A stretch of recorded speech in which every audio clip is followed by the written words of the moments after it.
Hello guys, চলো তোমাদেরকে আজ রুই মাছ দিয়ে ফুলকপি রান্না করে দেখো।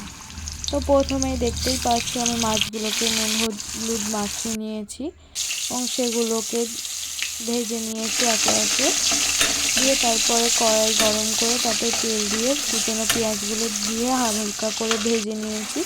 পেঁয়াজগুলো ভাজা হয়ে গেলে তাতে আমরা টমেটো কেটে রাখা, ধনেপাতা এগুলো দিয়ে ভালোভাবে পেঁয়াজের সঙ্গে একটু ভাজা ভাজা করে নেব। দিয়ে তারপরে এতে এক এক করে সব মশলাগুলো দিয়ে নেব।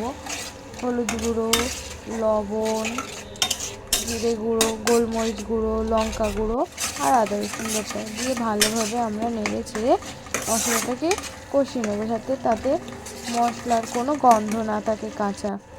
দিয়ে তারপরে কষানো হয়ে যাওয়ার পরে ভালোভাবে আমাদের কেটে রাখা ফুলকপি আর আলুগুলোকে দিয়ে নেব। দিয়ে ভালোভাবে মশলাগুলোকে ফুলকপি আর আলুর সঙ্গে ভালোভাবে মিক্স করে হালকা করে ফুলকপিটাকে কষিয়ে নেব। দিয়ে তারপরে একটু বেশি করে জল দিয়ে আর একটু কষিয়ে নেব। দিয়ে একেবারে আমাদের বেশি করে তারপরে জল দেব, দিয়ে মাছগুলোকে দিয়ে ভালোভাবে আমাদের ফুটিয়ে নিলেই হয়ে যাবে ফুলকপি দিয়ে মাছের ঝোল।